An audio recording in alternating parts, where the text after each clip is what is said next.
I earned my degree online at Arizona State University. I chose to get my degree at ASU because I knew that I'd get a quality education, they were recognized for excellence, and that I would be prepared for the workforce upon graduating. To be associated with ASU, both as a student and alum, it makes me extremely proud, and having experienced the program, I know now that I'm set up for success. Learn more at asuonline.asu.edu. Hey, Mary and Allison. It's Brenna all the way from Salt Lake City, Utah. Big fan. First time voicemail leaver. I will be physically sending you this holiday 1997 Pleasant Company catalog, but it won't make it there in time for your mailbag episode, unfortunately. But I did take quite a few photos and send them to your Instagram page. I sent you each doll's Christmas page, which I thought was fantastic. And I hope it'll be fun for you, as fun for you to see as it was for me, especially the season's greeting page and the Bitty Baby Doll page. It's a really fun capsule of Molly's Christmas story, Samantha's, Addie's, and Kirsten's. There wasn't one for Josefina, but I appreciate they put her on the cover in a stocking. I hope you enjoyed this as much as I do. Thank you for all your hard work on the podcast. I thoroughly enjoy it. Thank you for all you do. Happy holidays.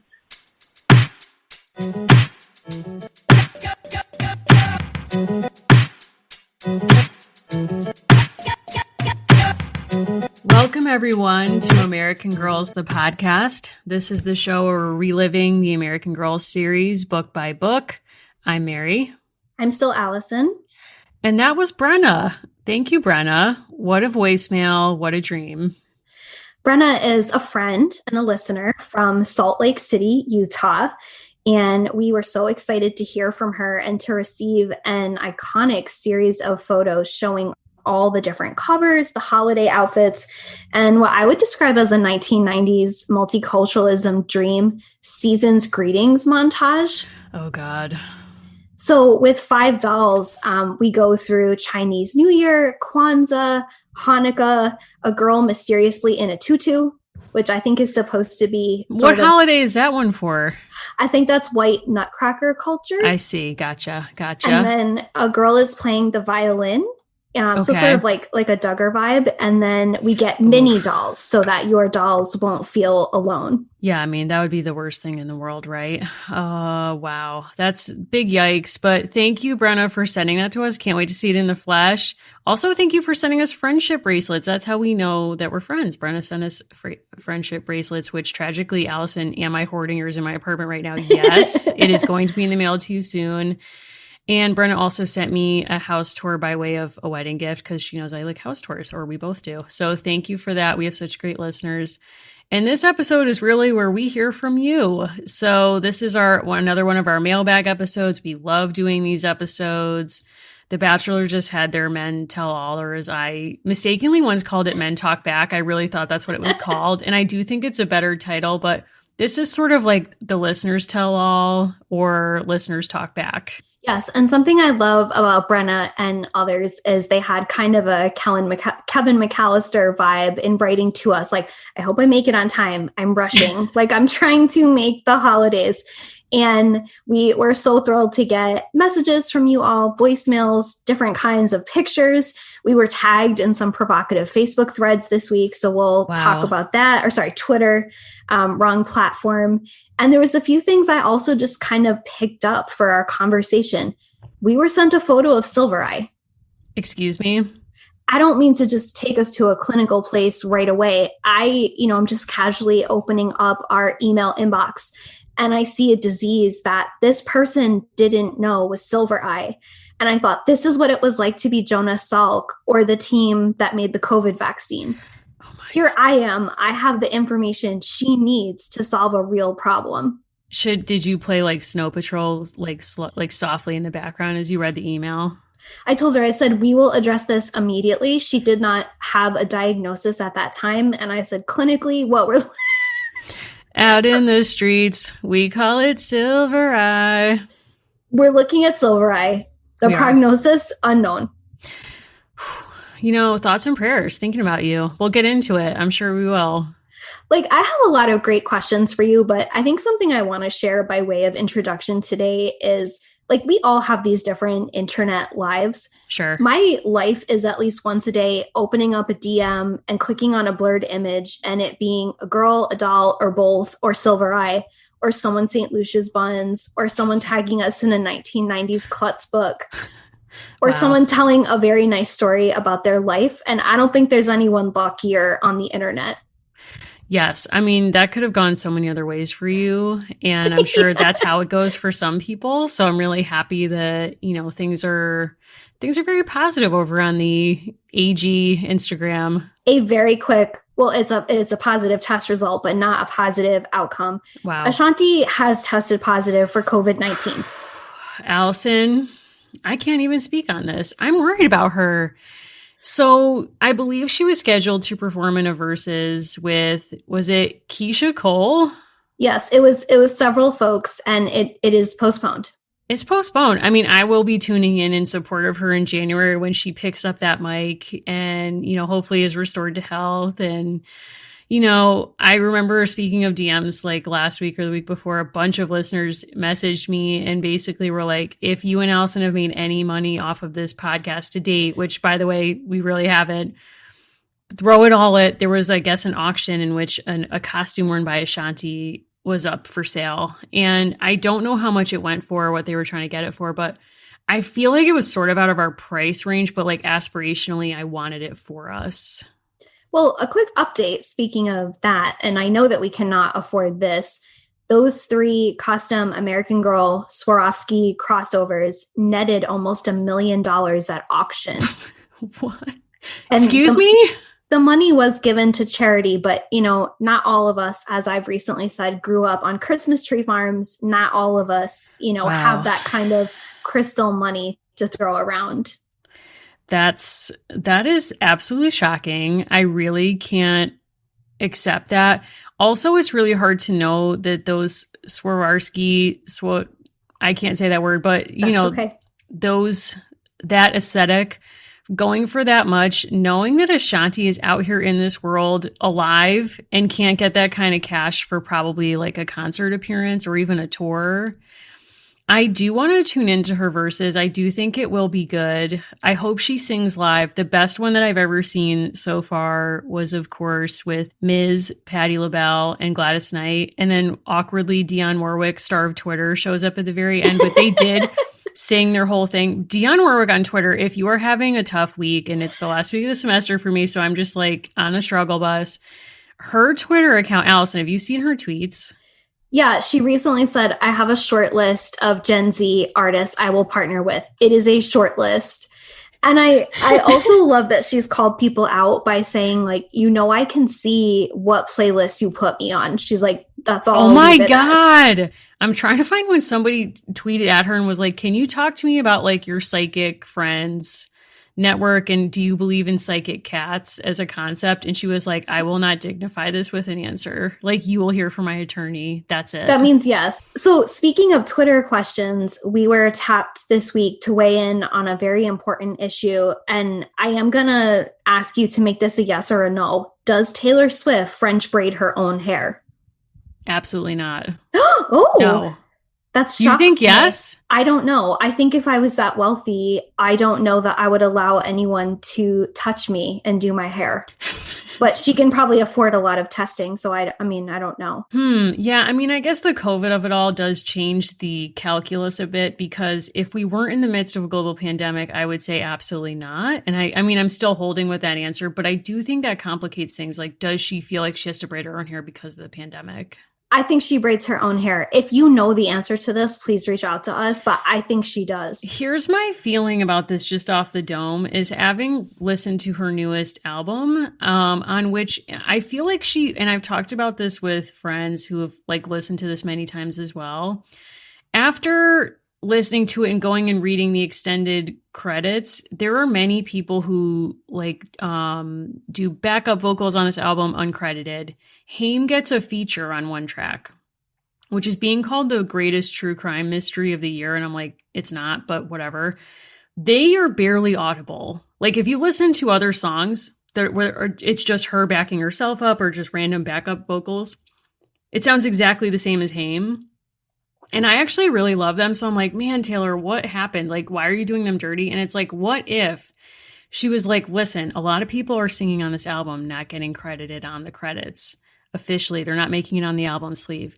You can, depending on one question, can you French braid hair? Yes, I could see that. Just saying. I mean, does she get the level of care that my Molly got when her hair was professionally braided? No.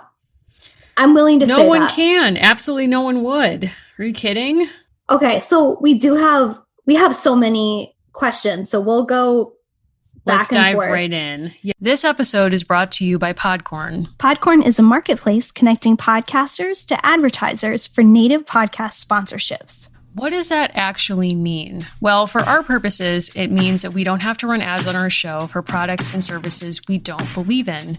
We take this community really seriously, so we've in an ongoing way been trying to match with products that actually meet our mission and our values and are things that we're proud to support. So Podcorn has been a really wonderful service where we've been able to log on to their site and find a bunch of advertisers who want to work with us that we're excited to work with as well. If you're a creator and you're looking for brands that you might want to work with, Podcorn is a great option. They have a marketplace mission to give podcasters transparency, creative freedom, and control, and you never give up exclusive rights to your podcast. Click the link in our show notes to learn how to sign up and to learn more about Podcorn. That's right. So just head over to podcorn.com and get started today. Yes.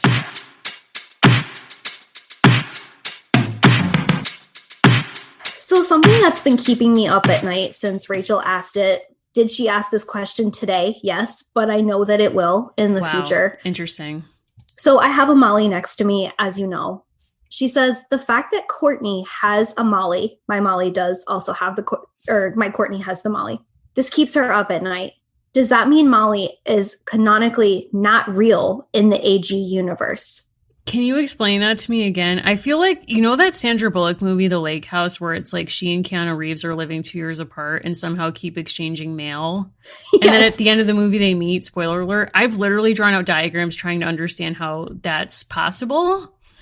Like, I've literally consulted A Brief History Before Time. Like, I know that's not what that book was meant to be used for, but like, that's what I used it for or tried to. So I feel like I'm tapping into that like internal spiral to answer this question. So I'm going to need you to like take me through this. So what she's saying is in Courtney's universe, Molly is available for purchase, right? And Yes. since she was born in the 1970s, like instead of them having potentially overlapping timelines, Courtney is able to acquire Molly. I see. I think what that means is that within the realm of the American Girl universe, the stories are all true to each other, right? So we're assuming that Courtney is reading it as fiction when perhaps she is not. Wow. That's just how I see it. Oh my God. No, I think that's a really wonderful question. I think it's a very deep and complicated question. I'll probably never sleep again after reading that. So I don't think it means she's not real. I think it shifts what we perceive as the boundary of fiction and nonfiction in their own world. So really the question is, does Valerie Tripp exist? Yes. Like if what you're saying is true, that's the question. To Courtney, no. In our world, yes. To Courtney, but to Courtney, no. No. Unless someone writes in Courtney meeting Valerie, then that changes everything. Oh my God. So you hand me that document, you hand me that fan fiction, Right. I will write a new memorandum.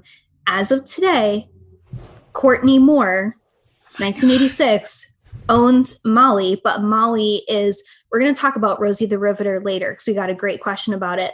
Ooh. Molly is a real person to her. Molly is both an icon and a real person. Oh my God. And Val Tripp is in some ways an icon and a real person. Indeed. Wow. The mini Molly is triggering for me, as you know, because I did get you that for Christmas. And then once I realized you already had it, I was trying to return it. And the hold music at American Girl made me want to like have a breakdown, a breakthrough. Hard to say. But honestly, if anyone is listening who works at American Girl, please take this note. You have the greatest song of all time. You own the copyright. It's called Hey Courtney Please play that as your hold music. What you're currently playing is a hate crime. Thank you. End But of statement. why would you insert "Hey Courtney" into something mundane when it's art? I just think it doesn't belong. Because their hold times are out of control. Literally, there's a message that comes on that's like, our hold times are longer than like ever in our history. So you're going to be here a while. And I'm like, okay, that's fine. I put it on speaker, like doing things around my house. And like literally it's a loop that repeats after 5 seconds. Yeah. So if you're on for, say, I don't know, 38 minutes as I was last week, it's 38 minutes worth of a 5-second loop that makes you want to like pull your own hair out. And I'm like, I could be bopping and jamming out to Hey Courtney, no problem. This time would fly. Yeah. Just leave me in total silence or play Hey Courtney and like nothing in between. That's it. I can't disagree. Thank you. There's nothing to say to that. I guess there's just nothing to say to that. I mean, I'm just, if you work for American Girl, think about it. That's all I'm going to say. I'm fine with that. Okay. I have an easy question to ask. Okay. So I think this is actually good because this is something about where we are headed on our American Girl journey. And there's always people who are finding the show for the first time. So they're listening to old episodes where we say certain things about what we're going to do and it's changed a bit. So both Christina and Kirsten wrote in to ask us if we were willing or going to cover Kaya and or Kit. And so we actually have a good and easy answer to this. Do you want to give this answer? No, please go ahead. I mean, I believe ladies who wrote to us, to quote the great philosophers O-Town, I want it all or nothing at all. We're doing all of them. We're doing them all. Like my bookcase, Kaya's books are a beautiful blue. She's next. You already have Kaya's books? Mary, I have all of them. I don't. Oh my God. And see, this is the problem of this show. It's created such a run on these books that it's like, I know. am I going to have to like beat out some kind of like 10-year-old who's actually just like genuinely a very sweet way wanting to read these books? And I'm like, excuse me, ma'am, this is a professional thing. I need it. So listener and friend Emily sent me just mere hours prior to recording. This was not pre-planned, that someone in her local town group was selling Felicity's Wintertime Entertainments and that you could buy it as part of a larger bundle. And her Felicity looks amazing. She has on a gorgeous cape. She looks excellent. It's from a smoke-free, pet-free home. I was like, you know what this does? Like, Are you getting it? So it's on an island. I just don't think that the logistics are going to work out for me. But it continues.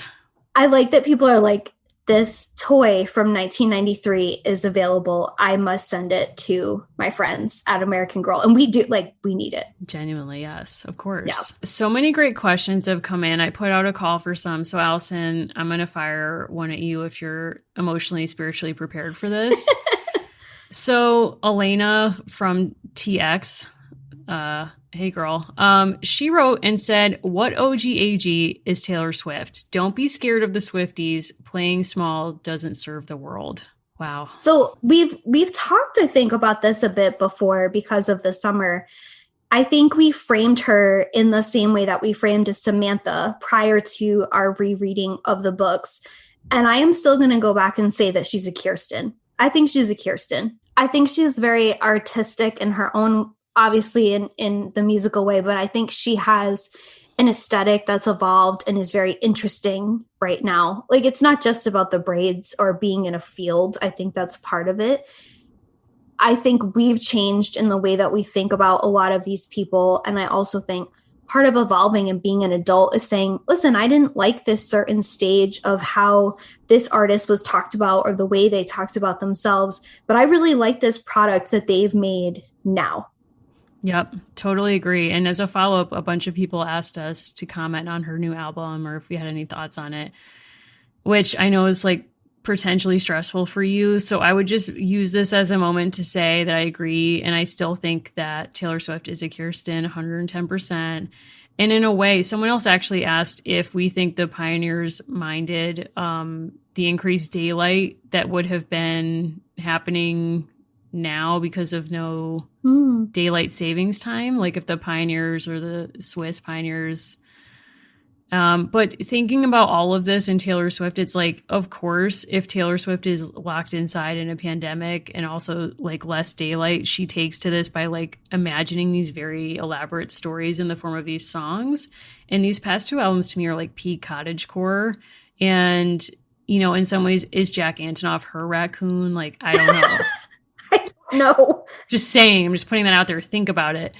But I do think like all of this is a piece. And I agree with you that in the past, I have been critical of her, especially of her 1989, even though I love that album, that phase of her commodifying friendship was offensive to me. But I think Anne Helen Peterson really kind of like helped us think with this in a helpful way, which is like, as you're growing up, you know, people are figuring themselves out. And I think she's no different. And she's figuring herself out more in a way that I think she is speaking in a voice that feels true to who she probably is. And as a result, I've really enjoyed the past two albums. I can go with that. I mean, I think it's also like, she's not a Felicity. I think she's definitely not a Samantha. Nope. I think she's had a few Samantha tendencies with the election. Like, she's really done her best to speak out, to make her positions clear to people, to get people animated and activated. But overall, I'm standing by my original stance. Okay, I respect that. She did come out and say that she's making baby gifts for her ex-boyfriend's children, presumably Joe Jonas. And I'm like, that's a bridge too far. I could never do that. So maybe like spiritually, she's on a higher plane than I am. I think it's different for the very rich because I think they understand that I think their circles are so small and I think their relationships are very different. I do recall when RBG died, people would say, oh, it was so nice that she was friends with people across the aisle. There's also just only like 8 people on the planet who understand what it is like to be her. Mm-hmm. It's like popes being friends with each other, the ones who stepped. It's like, of course, I mean, you're going to have this relationship. Yeah, no, I totally agree with that. She just interviewed Paul McCartney for Rolling Stone. And it's like, this pairing absolutely makes total sense. Like, it doesn't, because they're, like you say, like she, at one point in the conversation, she's like, you know, when you're writing songs and you have in mind that you're going to be playing a stadium, and it's like, I don't really think that many people have that, you know, mindset, but yeah, so I think you're absolutely right. Now, one question, and I like this because it is something that we've talked a bit about. Have we ever thought about approaching models who were in the American Girl catalogs? Absolutely. This is from Heather, Heather, hi. Hey, girl. We've absolutely talked about this and talked about the models who are profiled in the magazine. And you know, I really would love to get in touch with some of them and kind of figure out, you know, where they are now and how they feel looking back on that experience, because I would love to hear what that whole experience was like. So yes, we absolutely can. I mean, I hope they would take our call. Like, I guess that's more my mindset. Like, maybe they're so big time now that, you know, they don't want to go backwards. I hear that. Okay. This is a question that came in from Super Smiley Lakeland Wiley. I might not be reading that correctly, but she asks, can you talk to us about your college journey? Why did you take the routes that you did? Wow. Okay. Deep question. Yeah, I think that's a great question. Does she mean kind of like where we went or what we did while we were there? I guess both? I don't know. Maybe both. Yeah. So as is known, we went to the same small liberal arts college, but we were not in a lot of the same kinds of things. I started as pre-med and then did not ultimately pursue that, as you know. So I have really pretty fond memories of a lot of it, especially the academic side. I think all the time about all the really interesting things that I got to do. I mean, to me, college really was a special time where I kind of got to tinker around with ideas. And it also became clear I was in a microbiology class that was really not going so great. And it excited nothing in me. There was nothing about it that felt compelling to me. And I think part of the gift of a liberal arts college or a college that suits you is feeling like I was empowered to make choices that worked for me. And I think genuinely, like, they're not paying me to say this. I did work in admissions. They're not paying me. They pay you, but no. But I think genuinely, like, there really is nothing like that. There's nothing like feeling as though you can kind of switch who you think you're going to be at 17, 18 and try things out. I recently was going through all my old college notebooks and all my old readers, And I also just see that kind of as all the care that people put in, right? We had very few textbooks at our institution, not anti-textbook. I'm just saying a lot of my faculty were people who had taught different versions of same or similar classes for 25, 30 years, history and American studies classes. And they knew what reading sparked good discussion, and they knew how to kind of put a package together. And that was very special to me. That was really important. And I think sometimes I wonder, like, why do I know this about that thing? It's like, oh yeah, I was fortunate to take a class where I got to read a bunch of things about that. And kind of doing what I do now in our different jobs, I tell people all the time, like, you need to think of an inverted pyramid. You need that much knowledge to say one sentence on a program and feel good about it. And I think part of that too is like that liberal arts background. I feel you. Yes. I feel like that was sort of like a commercial for our college. Yeah. No, but I mean, I think it's sincere and it's true. And yes, like, as we've said many times, we didn't know each other. We went to the same school, which feels unbelievable to me now. I think it's funny because when I think about being in college, I think less about the academics than sort of like, there's that Maya Angelou quote, like, no one will remember what you say, but everyone will remember how you made them feel.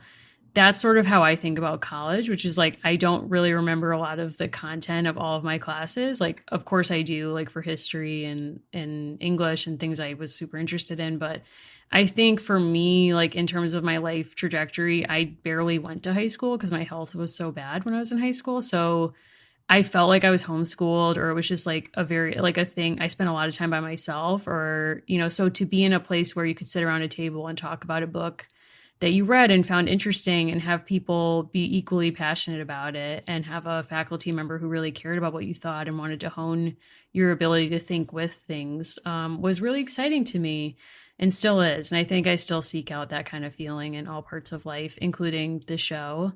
But, it was an interesting time. I don't know. I feel like I still really didn't have a lot figured out when I was in college. So I look back. I actually had a look at my college ID photo the other day, and it was like, whoa, that feels like it was a million years ago. But as you know, I'm very proud of this. My face is completely blurred off of my college ID because I never lost mine in 4 years. And so it was swiped and touched so many times. I wiped almost like all the text in myself off of it. I was very proud of that. Wow. Well, there you go. And this is the last college question that I'll ask that's more, about the future. Oh. So Alana writes to us and asks, what advice would you have for a returning college student? I'm 29. I think that's a great question. Do you want to start? Well, first, I just want to say thanks for posing that question to us, and also just sort of congratulate you on starting off what sounds like a really exciting time in your life. And yeah, I mean, there's a lot of advice we could probably give you. I'm trying to think about the best thing to say. I think there's a version of advice about college that's roughly like performing this lyrics of The Climb by Miley Cyrus as spoken word, like just very ambiguous and inspirational. But I do think it's good to kind of take classes that do work for you in your schedule, like if you have to take gen eds, but that also allow you to be curious about things that maybe you haven't been exposed to before, whether it's content areas or it's disciplines. So learning to think in different ways than maybe you had an opportunity to earlier, like taking a sociology class or anthropology, and being curious, but also, being pragmatic as you need to, because we both know tuition costs are out of control. Yeah, I think so. I think the granular parts of this advice won't translate exactly, but I think the bigger concept will. I worked really well in what was a below ground computer lab where we went to school. I just worked really well there. And it was funny because when I did guided tours through the campus, I would talk about how our library had an almost record-setting number of windows, and that people really wanted to capitalize on the beautiful natural light. Every time I said this, I always thought it was kind of ironic because I hated working in those spaces. I hated seeing the sun go down. Hartford has really beautiful sunsets, I think, particularly where we were. So I hated seeing the day go by. I would go into the basement and I would totally lose track of time. And hours would go by and I would get so much done. And I realized I can sit here in this kind of like hopeless, bleak place, but I can get all these things done. And then I can actually enjoy what's outside. So maybe the inverse of that is true for you. I feel like all we do is shill for Dunkin' Donuts, but I did almost all of my comps reading for graduate school, and I did a ton of work at this particular Dunkin' Donuts.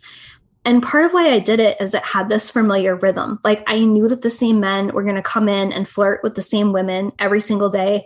And I knew some of them were going to cross a boundary and it would be, borderline harassment. I knew that I would hear the clink of the tip jar. Like I just knew what was going to happen. I knew an older adult was going to accost me and ask me why I was reading in the middle of the day.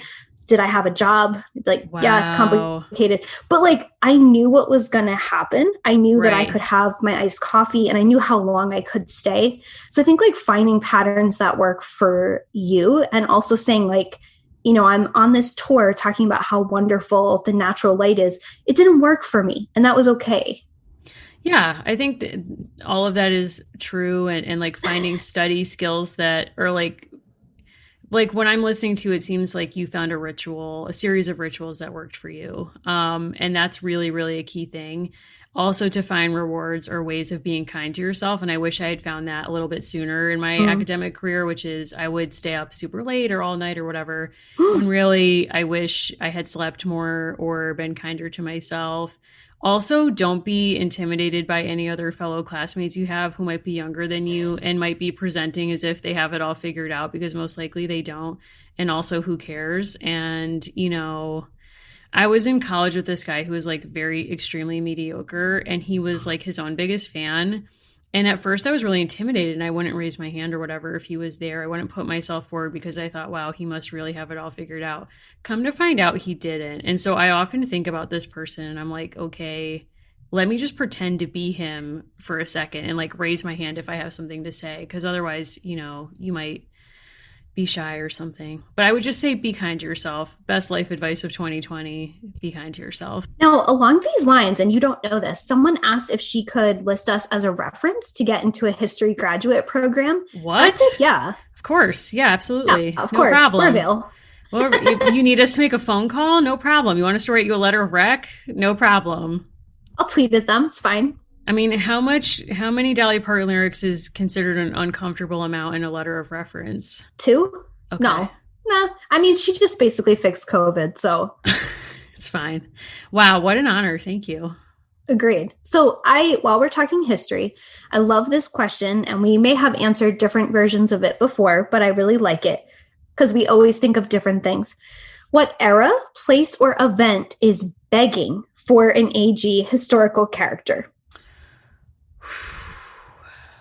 It's a shaker for me. I'm just trying to pick the era. Yeah. I mean, that's kind of where my head's at, because I would actually really love to see how American Girl would handle a utopian community. So actually, like, if something's called American Girl, what does it mean to base the story and girlhood within a utopian community that's actually challenging the national project writ large and dreaming and living something different? And I think that's in part why the Shakers are so interesting to me. And also, if you did it around the 1910s, that's when the numbers start to really decline and they start taking on more orphans. Coincidence? Keep those numbers up. So the friend of could be an orphan. That's what I'm seeing. That. I think that's really cool. I like that. Okay, thank you. How about you? So something I've been thinking about lately, and I know that there is children's literature on it, but I think something that's changed in our culture in the past year, and something that we will look back on and it will feel like the change was more marked at the time, not just thinking of abolition as a social movement of the mid-19th century, but thinking of the movement to reform and end the carceral state as the new conversation around abolition. So I think a few different things would be interesting. I would go out and immediately buy, as an example, a story of an American girl who is at Alcatraz in 1969 when they occupy the Rock. And I think that would be a really compelling story of what that was like. I also think all the time, someone recently was posting about this idea, of unemployment as this kind of farce, this is like a reflection of actual just like failures of society to match people's skills and fulfillment with a living wage. But anyway, but the lines about it came directly from a poster that was put out by the Black Panthers. And I think that would be such a ripe area to explore for so many reasons, but partially because you have to find those human universals. The Black Panthers were feeding people who were hungry, and that's a human universal. And you could build an entire book around a pancake breakfast. 100%. And so I just think like that would be a really ripe story. And I think if you got the right storyteller and the right person to illustrate it, I think it would also shift American Girl into territory that people, I really do think are desperate for. I think people really want more radical stories. They want a broader expanse. And that's not a criticism of Courtney. I just think it's so easy to make the quick jab of, there were girls who had to deal with these very intense historical traumas, and now they play Pac-Man. I don't think that that's a fair trajectory, but I also think there's so many stories that you could be digging into. 100%. And even when they've tried to kind of diversify what they're doing, it seems like the ways that they do that are in sort of peripheral characters. Like they would have they would explore disability, but through a friend of, or through like a doll that's available in the catalog, but not necessarily like a central character in a book. To my knowledge, again, we have not read all of the books, but it's interesting that both of our picks are imagining a narrative that explores a moment when a group was trying to realize or explore a different future or more rights outside the system than within it. So rather than melody, like a Black Panther story. So that's interesting, but I agree. I think that'd be really cool. There's so many. I mean, I think that could be a whole other show, but I also like what you're talking about with, I think, communities that are somehow apart from society. I think that really is as relevant today as it ever was. I've been watching Welcome to Plathville, which is like its own separate conversation, but like they're a family that essentially is trying to live outside the grain of mainstream American culture. So obviously what you do when you're doing that is you call up a television network to film your life. Of course. But yeah. I mean, natural next step. Course. That's its own thing. But I think what I find compelling about it is I like watching them kind of navigate in real time in the interviews, like what they think is okay and what isn't. And I think that's at the core of these communities, right? Like Shakers understand, well, if we're not making more people, we have to take people. Right. Now, of course, when I mentioned that at a Shaker museum, I was told that that was unfair and not true. But I do think that that's fair and true. Just gonna say, I know they're a blind spot for me. I'll just acknowledge that. I'm in too deep. I just keep literally, this is not a joke, at least once a month, I consider what it is that we might do to actually convince Oprah to show us her collection of Shaker materials.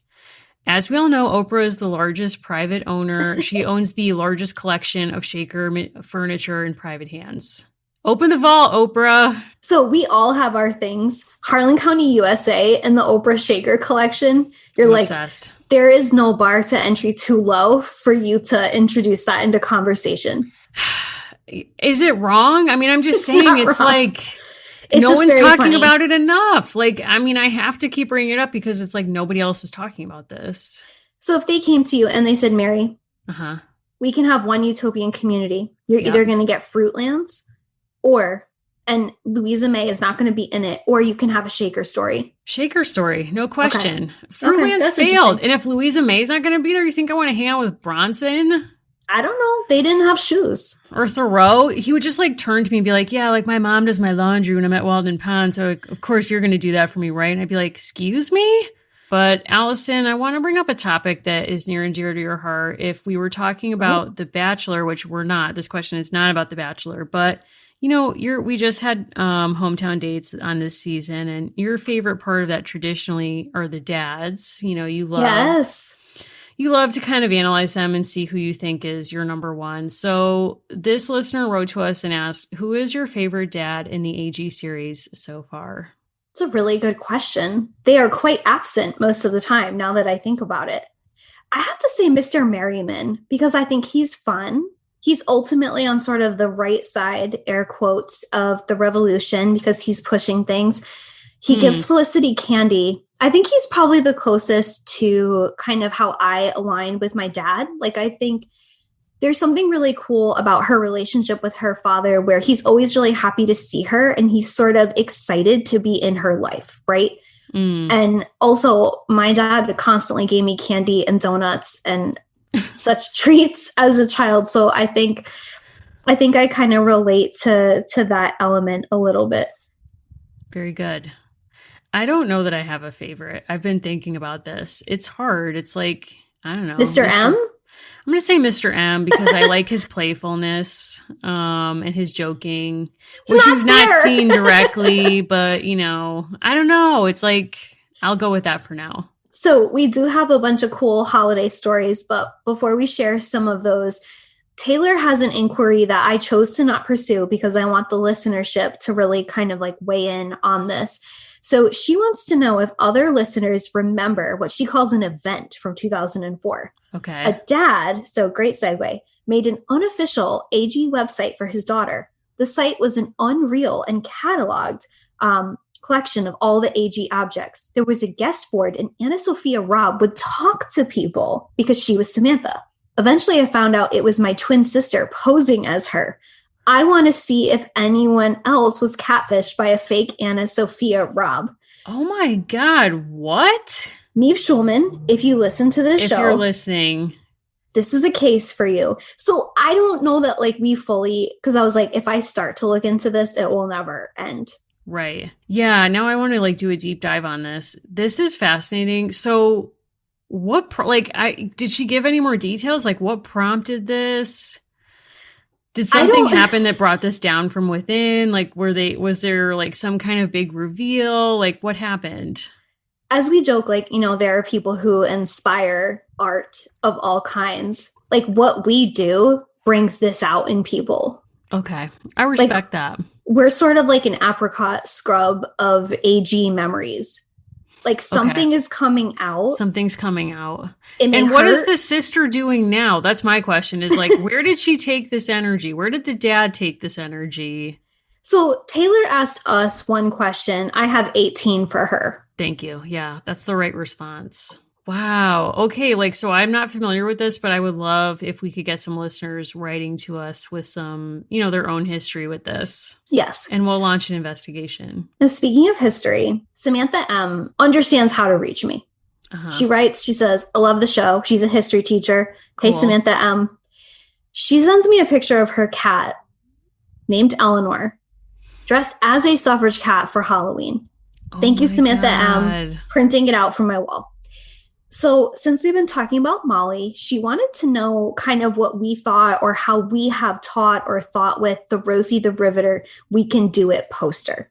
And she does a lot of cool work with her students where she has them read an article about how there's really a big mythology built up around Rosie and that poster, according to the article that they read, is really more sort of about like controlling women in the wartime workplace. But later it becomes this icon. It becomes this kind of useful symbol of feminism. So what would you do to kind of teach with that? Or how do you personally think about that poster? Well, I feel like you should actually lead the way on this because you've literally presented at the Rosie reunion thing like 2 years in a row. Am I friends with the park ranger who is like literally a Rosie the Riveter who still works? Amazing. No, I'm not. No, I'm not. You're not? No, I'm not friends with her. But I bought her memoir from my mother for Christmas. So. Okay. Well, respect. She's in her 90s and she's like, will I retire? No, I can do it. So I think this is a cool question. And I like the article that you sent us because it talks a bit about kind of like what is the actual context. And I think people are often surprised to know that that poster was pretty short-lived, right? It was made for a very specific context for Westinghouse and it hung on the wall. And it's had this whole other life ever since. I think there's something, as you mentioned, I do an event, typically it's in person, where people come and they dress up as Rosies and they learn about all different kind of culture of that time period. I think that's an icon that people have thought more about than others. So it's really especially ripe for these conversations of like, what do these posters, what do these symbols do for us? And how have we changed what we see from them? I think part of where her question might be coming from is our discussion of the hardship of the 40s. And I think Rosie is taken as a sign of like women feeling really amped up, women feeling really excited about work. I think part of what we've been trying to expose is this is a period of overwork. It's a period of burnout. It's a period of trauma. And you could just as easily walk by that poster and say, not today. And I think like people respond differently to things, right? Like when you're in a work environment and you're given tips on how to de-stress, you know that a number one, like my blood pressure goes through the roof. Do not play Don't Worry, Be Happy around me, because you're not going to like what happens. So my response to that is like, it's not positive. Like, I don't think We Can Do It would have amped me up, but I think it's more fascinating that in the decades since, it genuinely is empowering to some people. Not everyone, but it is. I mean, it's sort of like there's a purposeful amnesia that takes place with this image. Because as we've been saying about this period, I mean, you kind of have to wonder with like, We Can Do It, when the it changes for what the nation asked women to do and they don't like that, then what are we asking them to do in 1950, in 1946, when the men come home from the war? Like women might go in the factory, might be living with real trauma, trying to feed their family, struggling to do so, trying to air quotes, like take part in this national project with varying levels of investment, who knows what. And it's sort of like this really amped up poster that you probably walked by on your way into the factory. And if you noticed it at all, you probably rolled your eyes because you were tired and thinking about very real things. Like as we all now like walk by some of these COVID posters that are trying to address COVID fatigue, like people not wearing masks, people being so tired of this stuff that they don't want to comply with it anymore. You know, I'm very aware of all of these PSAs that are around, but I probably, 30 years from now won't be like, 50 years to my grandchildren, like, oh yes, like I really felt like that I was a COVID Mary. Like if there was a COVID Mary poster, like I really identified with that. It's probably just a part of the furniture, the scenery. But then there's this purposeful amnesia that goes on with second wave feminists and the women's movement, where it gets reappropriated by those folks who want to remember or imagine that women in that moment had some kind of feminist consciousness that I think, you could argue they did or did not have. And so really what we're celebrating, or what's celebrated now, is not anything to do with World War II. It's the amnesia and the reappropriation that happened in the 1960s and forward. And now it's interesting. We've also been talking about this transition from citizen to consumer as like a primary identity. That image to me is primarily an image of consumption, because that pose, that imagery is like almost 100% now used by celebrities or models to sell things. That's it. I'm just thinking like of modern day examples of this, like Beyonce. Who else?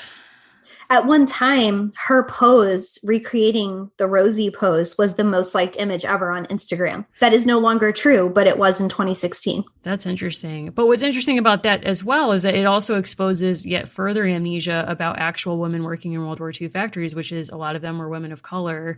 But you're not going to see that in a lot of the federal posters that were also shared around during the war.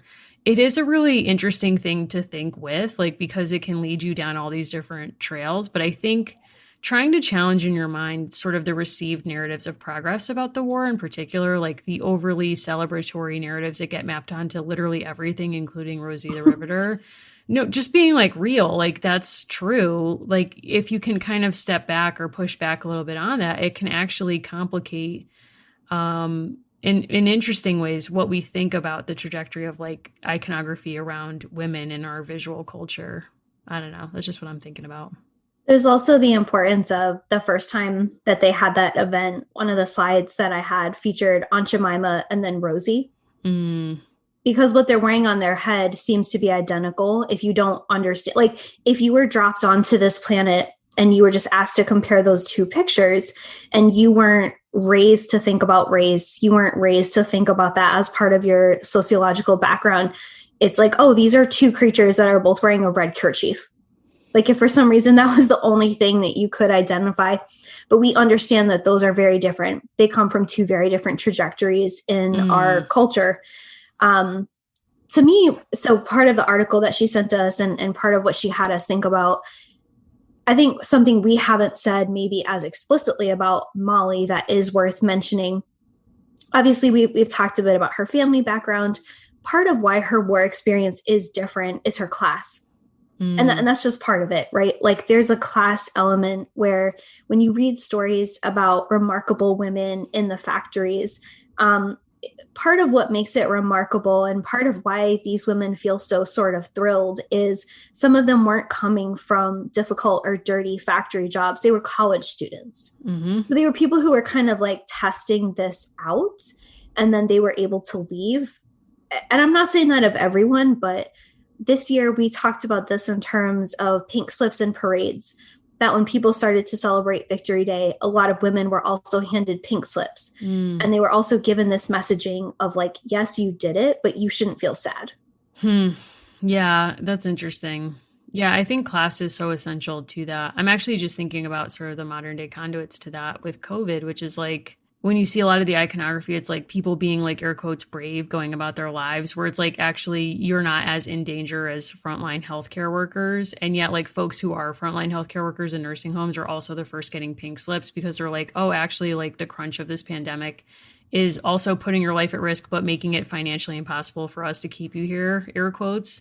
So kind of thinking about, yeah, like who has the choice to opt in and opt out of being Rosie the Riveter is interesting too. I have a tantalizing question from Anne Helen Peterson. She writes, my friend's kids have the catalog and they all want the $650 hippie van. Why and how? Is it a real vehicle? I don't believe so. I mean, when I read this fast, I was actually thinking she was referring to that series of TikTok videos. It's like people tricking out a van to live in. And they're like, it's like my tiny home, and here's me adding my kitchen cabinets and this and that. And I'm like, okay, I believe that would cost $650, possibly more, like way more. But a children's toy hippie van, that's $650? I mean, I guess the real question is what kind of adventures they're going to take it on. Right. I mean, maybe that's not the right question. I mean, if they are going to solve mysteries, perhaps. If they're just going to put beaded curtains a la Julie and Company, I'm not sure. I do think in the long run, what they would appreciate is like cool aunt or cool friend and putting that amount of money in an account with an aggressive growth. But I'm also in my 30s now, and so I have an uncool answer. You're like, Roth IRA, kids. Well, you know, and is this van, could it be converted to run on, you know, oil, like fast food oil runoff, a la Neil Young did that to his car and then like wrote some weird album about the experience? You know, I don't know. I don't really know what I see going on here, but I do feel like these kids need a wake up call in the vein of getting the kinds of stuff that probably we got for Christmas that was not $650 or. Okay, hot take. It's back ordered. So I don't think this is happening either way. So this is Joss's Volkswagen Surf Bus. So first of all, this is like cool. This is a crossover because it's actually Volkswagen, which is pretty cool. I'm actually looking at it right now because now I'm a little bit intrigued. The reviews are very mixed, Anne. Okay. There are people saying this is amazing. They're sharing shots. It is not nearly big enough for $650. People are saying super cool, amazing details, amazing and unique. Here's something I worry about. I'm listening. This is not a judgment. If you watched The Bachelor in Paradise that ended with Kaylin Keys moving into a van with a gentleman, I choose to not remember his name at this time. Okay. With Dean, that's their future. I will say there is nothing darker to me. Well, that's maybe not true, but in 2020, than those TikTok videos of people moving into a van that looks just like this. Yeah. Where they're like, guys, it's amazing. What you can do is get up in the middle of the night and teach English to kids in China from the back of your van. I'll teach you how to build a hotspot. You know, will you feel fulfilled in your job? No, but you will be living in your van and you can drive from national park to national park or just open space where you're allowed to legally park this van overnight. You know, here's the self-composting toilet that's hidden behind the driver's seat. And you're like, like, dear God, somebody help these people right now. So here's the thing. It's going to take up a lot of room. So it depends on your relationship with the parents This van is going to potentially take up half of their living room or a big part of their living space. Right. That said, I'm not going to lie. Recently was looking at my Barbie camper. Okay. Got a little bit misty. Probably the best whatever my parents ever spent.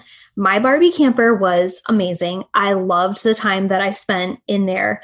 My grandfather, who did serve in World War II, would make me little accessories to put in there because he took up like handicrafts late in life. I'm just saying all these stories are connected in its own way. I do think, oh my God, there's a projector that comes with this. Here's the thing. She's living large. Oh my God. Would you I'm rather looking at learn this to now. surf though? I would love to learn to surf. I would love to learn to surf and then come home and like project a movie against the wall of an abandoned building, ? We don't know where these movies are being projected. I'm just going to say that piece.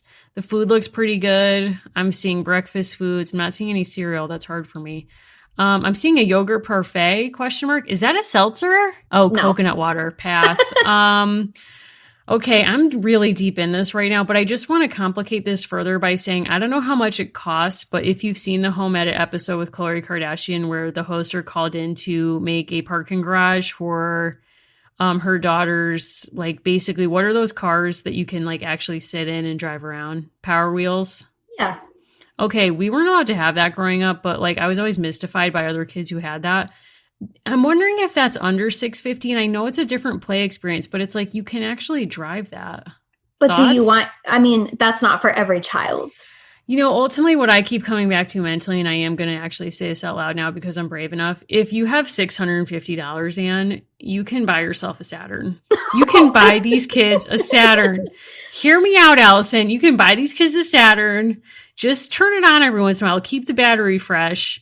These kids will thank you when they can actually drive legally or not. I mean, let them drive early. Who cares? They're not my nieces and nephews. But like, I'm just saying, buy them the real thing. Buy them the real dream car, a Saturn. Okay, so from there, I'm going to take us to a story about holiday magic from Meg. Is that okay? Is it about a Saturn? Yeah, in its Okay. own way. Okay, I great. think it's about like magic and invisibility. Cool. So Meg was very fortunate and she received a Samantha doll from Santa in 1990. And she was 9 years old at the time. Mm-hmm. She hadn't known anything about the dolls or the catalog, but her mom thought it would be a perfect fit because, as the ads used to say, she was still young enough to want to play with dolls, but old enough to love reading. She continues, however, Samantha, this part is for adults. So if you're not an adult, just hit pause and fast forward a minute. Samantha is also what caused me to ask my mom if Santa was real.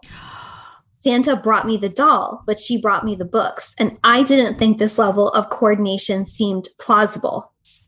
I mean, well, Samantha, Why? or sorry, Meg, it is. It is possible. Yeah.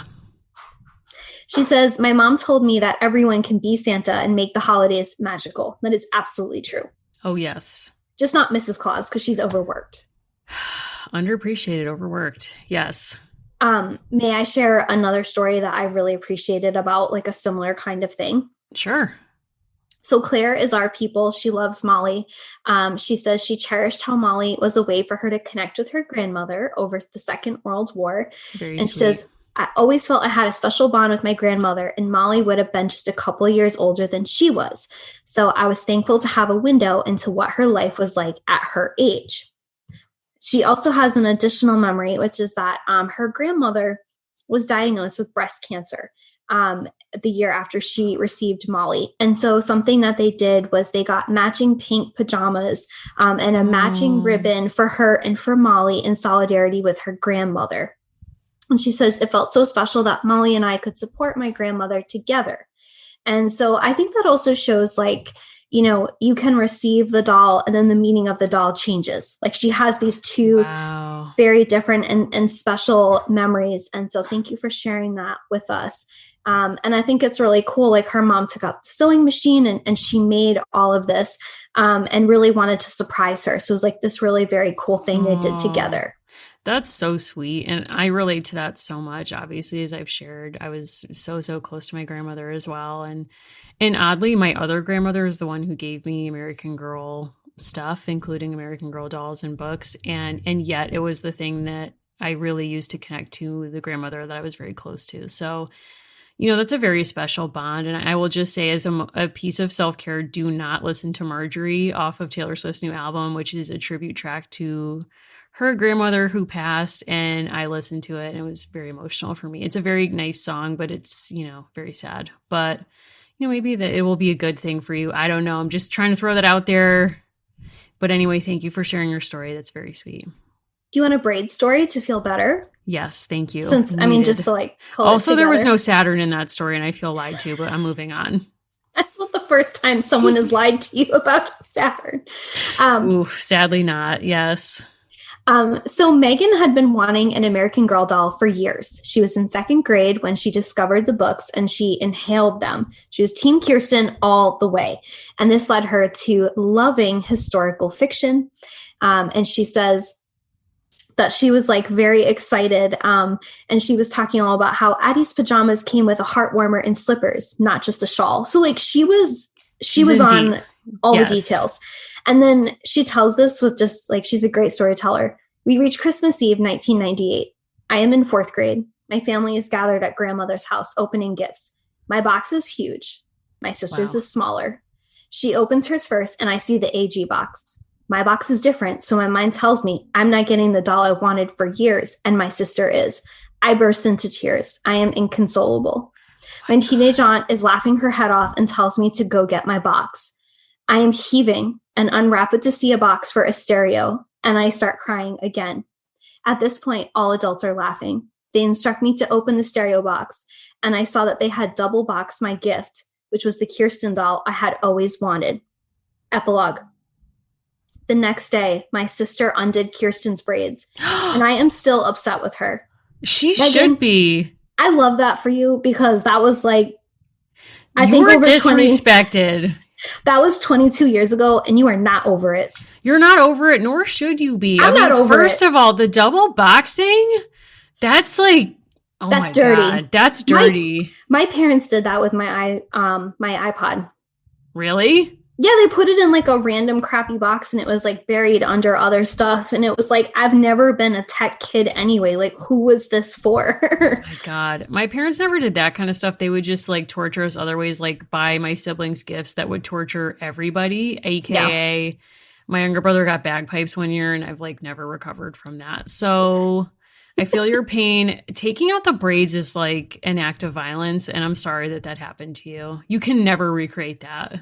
No. A last story from me, Sarah, via me. Sure. Another Kirsten story.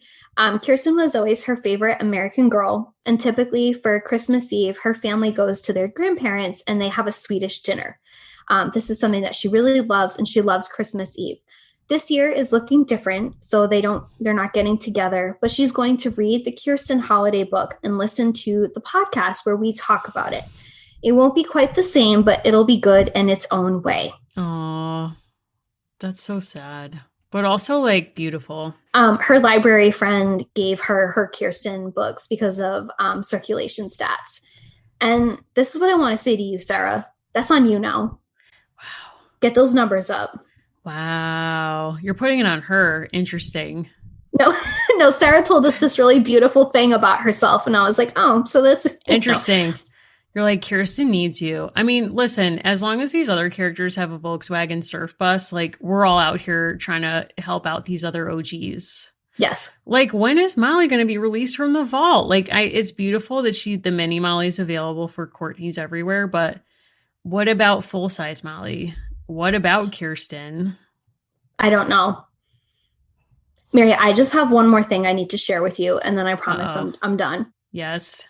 So our friend Samantha F. from Connecticut wrote to us. Hi, Samantha. She believed in us. She hired us. Oh my God. She hired us for like one of our first gigs. Thank you, Samantha. Thank you, Samantha F. Frequent writer. I love it. You always bring up great points. She shocked me with this one. I loved it. So we did our friendship program a few weeks ago, and she wrote to us with something she thought that we would enjoy. Okay. So a woman who lives in Norwalk, Connecticut named Kathy Drasky put together an indie documentary called The Sexy Six, a story of lifelong friendship.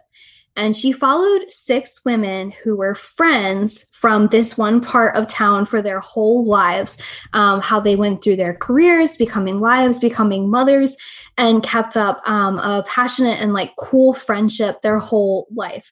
And you can find out more about this at thesexy6.com. Your face. What? They have an Insta at Sexy6Movie. I love this so much because I went right on their Insta. And part of why she recommended this to us is this is the kind of shenanigans that Molly might have gotten, you know, up into as an adult. And she also says like Guilford might approve. She might not. I think Guilford would not approve. But I really appreciated that she thought of us about this cool event because not enough people chronicle friend groups or friendships. So it was so cool that she thought of us. And she's also enjoying us rethinking about Molly, even though she's a double Samantha. You know what? Double Samantha will allow it because you keep bringing us this fierce content. And I appreciate that. I'm looking at their Instagram right now. Oh my God. These photos, like histories of friendship are so important to me and meaningful. Oh my God. I'm looking at a Happy Mother's Day post with a picture of these ladies around a table.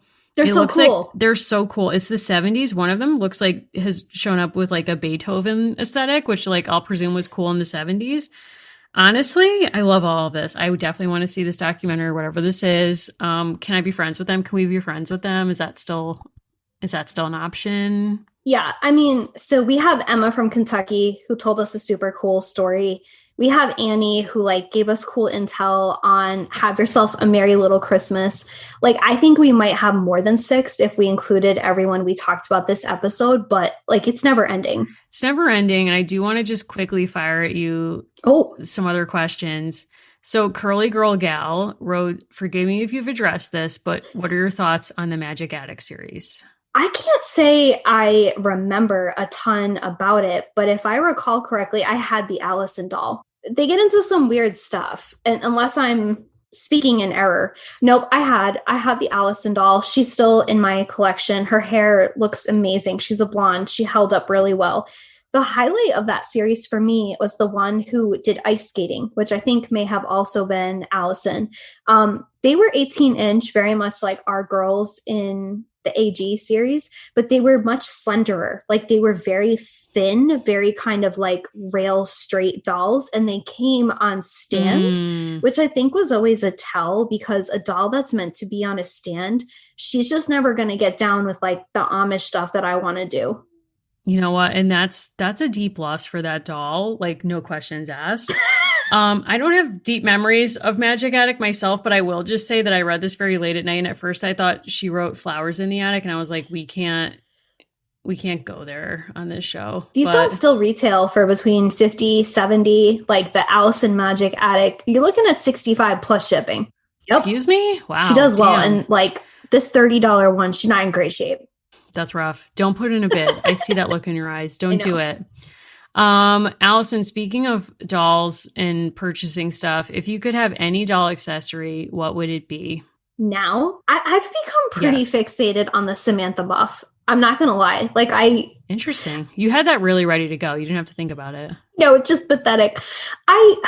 Not pathetic. So something I have given some thought to because I was researching it was getting some of the Molly outfits. And I have not done that in part because the outfits I have were made by and with my mother. And so they're special in that way. And so that's kind of where I've left it. That said, I do occasionally look at the stuff for myself and then I try to kind of draw a boundary. That's brave. How about you? I mean, well, I don't know. I mean, I don't really know doll accessory. I feel like the thing that's freshest in my mind that I just sort of want to have on my desk because I think it's cool is the Mr. Pac-Man console for Courtney. That's fair. That's cool. Which is really cool, but also the Lisa Frank stuff that are they actually calling it that or is it not called? No, I believe that it is unless I'm mistaken. Okay. I mean, she has That's Care fair. Bears licensed. Wow, love the Care Bears too.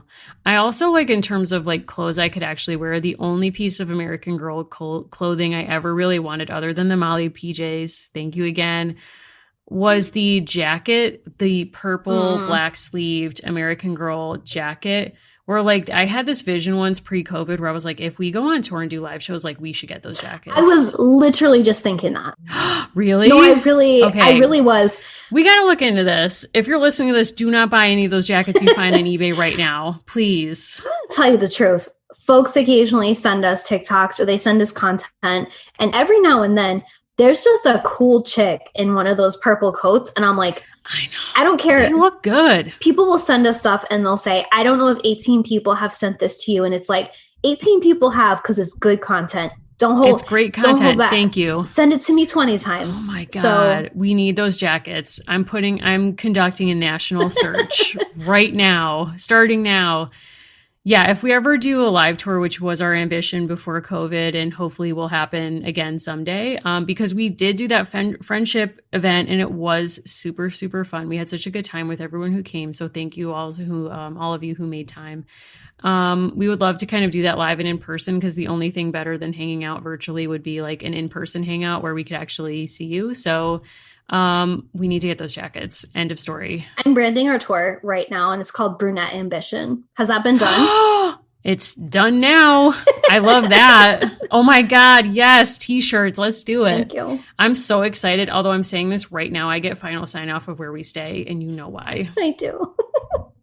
We're not staying in a weird basement shared apartment, share a bathroom with a stranger. Like I'm not doing this. I'm not dying this way. Okay. Not happening. A few of you have given us the feedback that Bachelor is not actually being filmed at a chain La Quinta. I know that, and I choose to not accept that information. It is called La Quinta. I hear you. In my heart, it will never stop being filmed at a chain La Quinta. Never. So I hear it. I receive the feedback. I appreciate you. We can't like take that into our spirit because it's just like, that's our version of the brand. Yeah. That's our brand. Yeah. Wow. We've covered a lot of territory. I'm looking through these questions to see if there's any last minute, deep dives. Somebody did ask which artist was number one on each AG's Spotify Wrapped this year. Any thoughts on that? Josefina, and this is not like an at you, Josefina would have a lot of ASMR. No, I feel like she would. Okay. Was one of the top 10 songs in my Spotify Wrapped an ASMR track? Yes. Yeah. I can't apologize for that. It's been a year. But I do think Josefina deeply needs ASMR. Yeah. But my concern for her is that like someone would recommend it to her and she would be that half of the population for whom ASMR sounds like nails on a chalkboard. Yeah. And she would still listen to it out of deep guilt. She'd be like, oh my God, but but Tia Dolores told me to listen to this, so I have to, even though it's making me want to die inside. Tia's making the ASMR. Tia's making the ASMR by like literally like pulling, like tracing a shovel over the ground where she's like buried bodies. And she's like, like into a microphone. And it's all sort of like her cleaning up the crime scene. Crime scene ASMR, is that a thing? So there are people who post TikToks of crime scene cleanup or sort of like post. Are you serious? Yes. I mean, I get that in my content feed or postmortem cleanup. And I think part of why it's important to talk about that is, a lot of people have a distance from death or we don't really talk or think about it. And we're in a kind of who asked for this? I don't know, but this is content for me, but we're in a kind of national crisis of people who are incarcerated are being asked to do a lot of the labor around taking care of the dead. Why am I taking this episode to this place? But I am. It's okay. But I think it's important that people literally fighting our fires and helping to bury our dead are being paid $2 an hour and aren't free. And I think that matters. Totally agree. Anyway, happy Spotify Wrapped. Happy holidays, everybody. All of that made me think about Emily Blunt was once in a movie with, my God, I'm not going to remember her name. She's been nominated for an Academy Award many times, has not won. Oh. She has like brown red hair. What's the film? Amy Adams. Love Amy Adams. Amy Adams and Emily Blunt were in a movie where they started a business cleaning up crime scenes together. They were sisters. Yes, they did. That's a valuable service to society. You know what? Yes, I agree with you. Yes. I want to make one of the artists on the AG Wrapped, not to take us back to the question, but Kelly Clarkson, because I feel like she doesn't get enough credit, and I just want to put that out there. I think so. I feel like maybe Molly. I don't know. Like, oh my God. Yeah. Think that Addie would put Mariah at the top of her list because all she wants for Christmas is family. Like all she wants is to reunite with people. And that's important to her.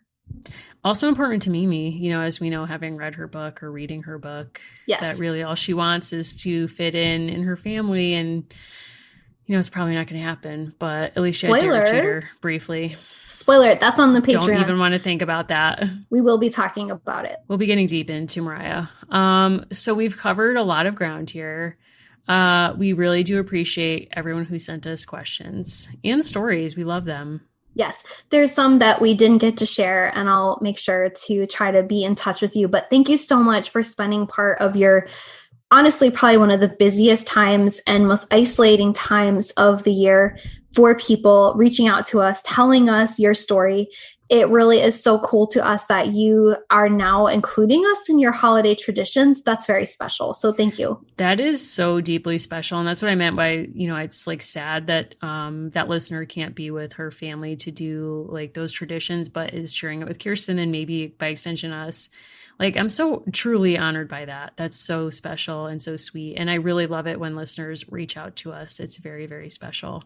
So if you are spending time, like, you know, this is a tough time of year, Allison. So my question for you is, what is a pop culture thing that is bringing you joy or is helping you get through what is both, I guess, a happy time, the holidays, but also like kind of a sad and stressful time at the same time? So I am watching A Teacher, which I think is kind of weird and a downer. Is it good? It's fine. It's kind of interesting. I'm really enjoying the podcast Red Handed. That was kind of a recent-ish for me.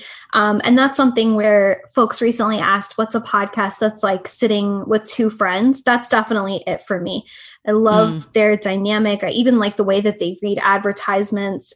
They're people that I would want to spend time with. What's it about? Murder. Okay. Yeah. What about you? Fair enough. Let's see. I watched The Prom recently, as did you, and it is a fun kind of escape. James Corden is a problem, and I'll just leave it there. But, you know, I like things that sort of take you out of yourself, I guess. I've heard The Flight Attendant is fun, or it's like interesting. It's interesting. Is that true? Yes. Okay. I have not seen that, but I will pursue that. We are going to watch Selena. Perhaps we'll do a Patreon episode about it once we're done with it. We don't want to talk about it before we have seen it, so I don't want to say anything about it. But that's on my list. I know that the Netflix show that Shonda Rhimes is making, that Julie Andrews is the narrator of, is coming out soon. Also into that. I'm watching, like, the stuff I'm watching now is like not relatable content. It's like Murder, She Wrote, Agatha Christie mysteries from the 80s that I can't say the name of. Like, it sounds like me saying Thoreau, like Poirot. Oh, Poirot. Like yeah. Poirot. That's fine. But is that the right way to say that? I mean, people can tell us if we said it wrong. I'm just rolling with that. I mean, I give up. I don't know. It's fun. That's all I can say. And I'm watching Grand Designs still. And Schitt's Creek, which I've returned to and is very fun. I am eagerly waiting because a listener recommended it to me. You can search American Girl Holiday Album, and there is actually a Spotify playlist. And so there is also, I was able to acquire a CD version of this album. So I'm going to go and listen to it when it arrives.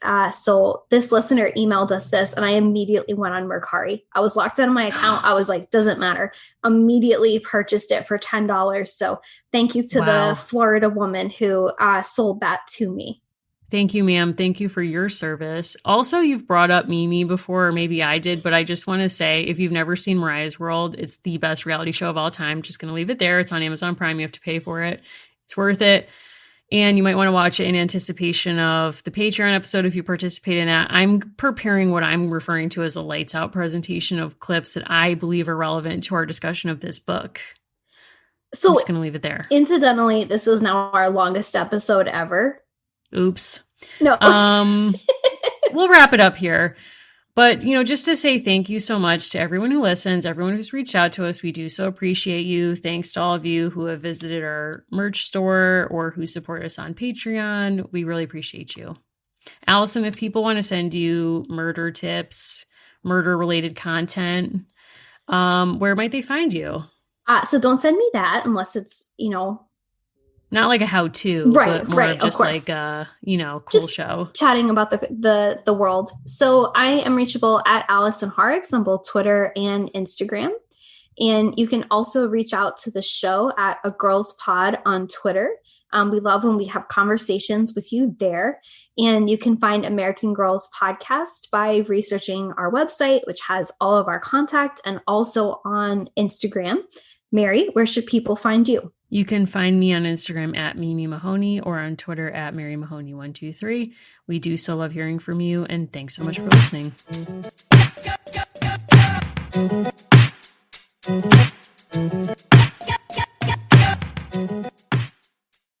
At Arizona State University, we've made online education better, smarter, and more personalized so you can go further in your aspiring field. I decided to pursue medicine once I realized that ASU did have the online program for biological sciences. You're still required to learn the same curriculum. You're still being tested on the same content that anyone would be tested on in person. The comprehensiveness of the program prepared me so well for medical school. Explore over 350 plus programs at asuonline.asu.edu.